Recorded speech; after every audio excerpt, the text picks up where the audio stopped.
C'est la fin, là. J'espère que vous n'avez pas trop faim. On arrive à la période de questions. Je ne vais pas être très long. Je vais essayer de me limiter au temps prévu. Souligner d'abord la contribution des collègues Louis Saint-Arnaud, Suzanne Stock, Catherine Nippel et Amélie Funès à la réalisation de ce chapitre. Et vous présenter, peut-être en introduction, avant de vous parler directement des chiffres, je fais une parenthèse pour vous situer un peu comment est-ce qu'on a mesuré la santé mentale. Je vous ai mis un graphique, souvent une image vaut 1000 mots, là, pour un peu parler de la dynamique de la santé mentale, qui va de la pointe de la pyramide, où on voit des troubles mentaux, des personnes qui présentent des maladies mentales, et en dessous, bien-être relatif, un peu la majorité d'entre nous, qui sommes relativement bien au point de vue santé psychologique. Et entre les deux, ce qu'on appelle la détresse perçue, une population qui se sent moins bien.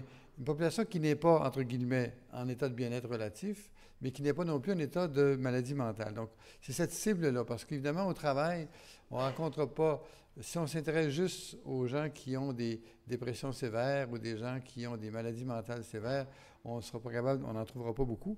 Et l'intérêt, c'est de voir, dans une perspective de prévention aussi, à identifier la catégorie du milieu, la détresse psychologique, pour voir qu'est-ce qu'on peut faire comme prévention. Donc, on a utilisé 3 indicateurs de la catégorie du milieu. Le premier, c'est la détresse psychologique. Qu'est-ce que c'est la détresse psychologique? C'est un indicateur précoce d'atteinte à la santé mentale qui mesure la fréquence des symptômes d'anxiété et de dépression. Et c'est un indicateur qui permet d'identifier les personnes plus à risque de présenter un problème de santé grave. Donc, c'est vraiment les personnes qui sont dans le milieu de la pyramide qu'on veut rejoindre pour identifier les milieux à risque, pour faire de la prévention, pour éviter que ça se détériore en termes d'absentéisme ou maladies mentales plus sévères. La question qu'on posait, l'indicateur qu'on a utilisé, c'est l'indicateur qu'on appelle K6, Kessler 6, qui a été développé par Kessler aux États-Unis à l'Université d'Harvard avec des collègues de travers le monde.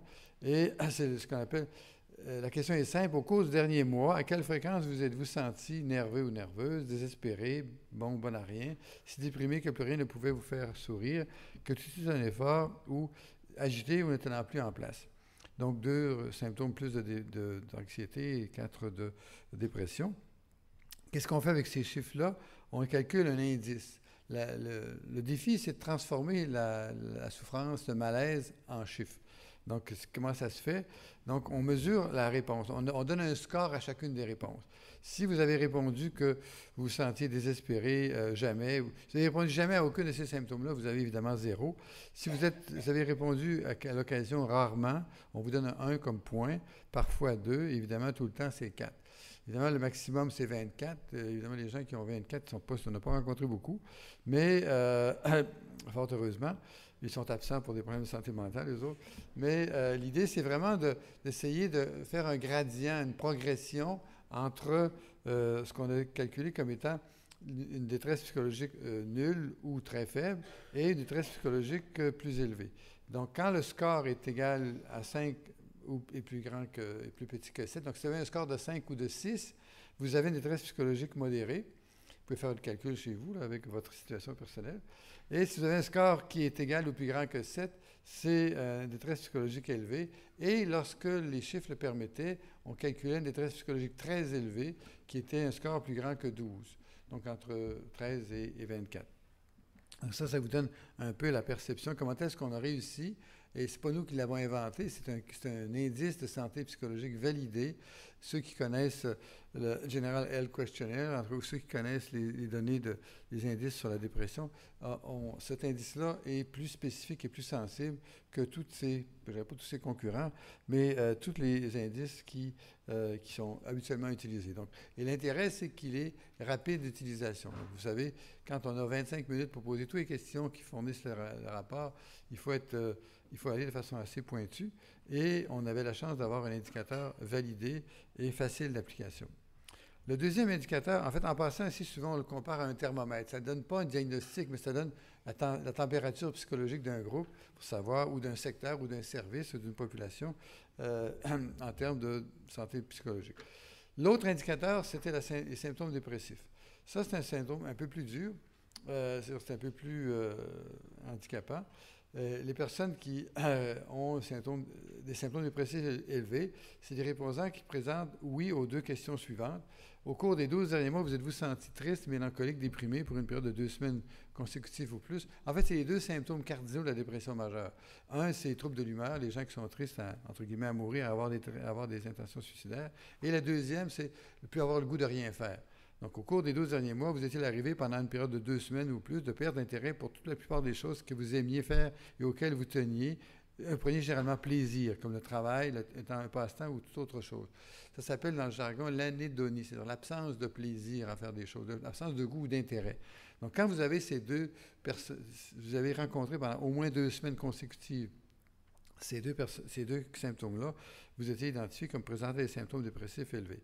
Donc, mais si les gens répondaient oui aux deux, on leur demandait est-ce que vous croyez que c'est dû partiellement ou complètement au travail. Donc, l'analyse du rapport porte surtout sur les gens qui avaient des symptômes dépressifs élevés qu'ils attribuaient complètement ou en partie à leur travail.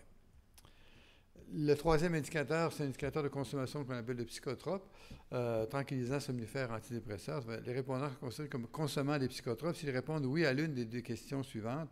Au cours du dernier mois, avez-vous pris de façon régulière, c'est-à-dire à tous les jours ou quelques fois par semaine, des médicaments pour réduire l'anxiété ou la nervosité, des anxiolytiques, vous aider à dormir, des somnifères ou encore remonter le moral, tels que les antidépresseurs.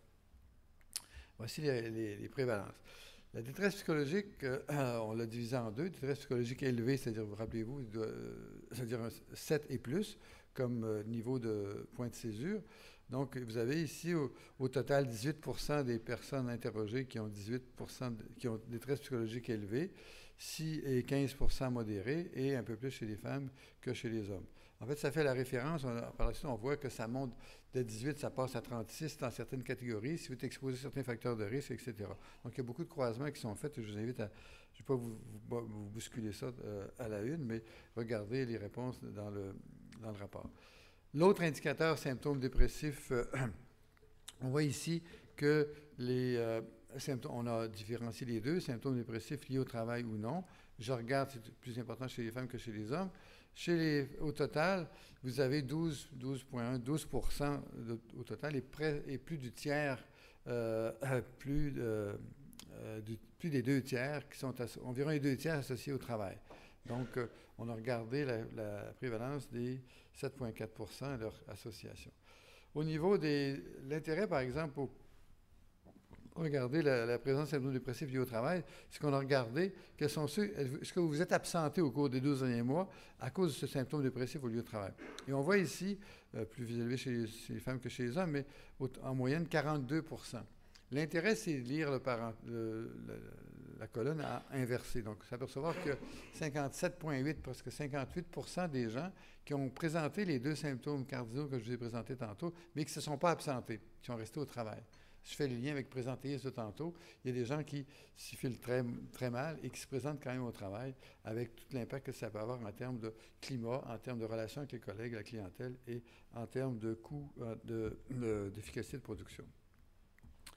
La question, c'était aussi pour l'absentéisme au travail. Si vous êtes absenté, le 42%, qui a payé votre absence?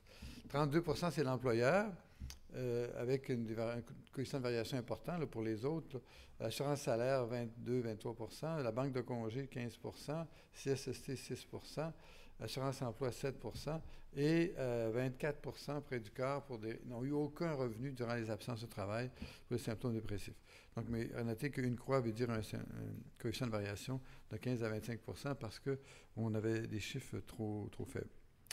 Finalement, la consommation de psychotropes, vous avez 11% en général. C'est un indicateur qui, vous le savez, qui est très corrélé aux deux autres. Si vous vous sentez mal, si vous avez le moral à terre, vous allez essayer de prendre quelque chose pour vous remonter le moral. Mais si vous ne dormez pas parce que vous êtes anxieux ou anxieuse, mais vous allez prendre des somnifères. Donc, c'est un indicateur qui est très corrélé aux deux précédents, de sorte que l'analyse porte surtout sur les deux premiers, c'est-à-dire détresse psychologique et symptômes dépressifs élevés.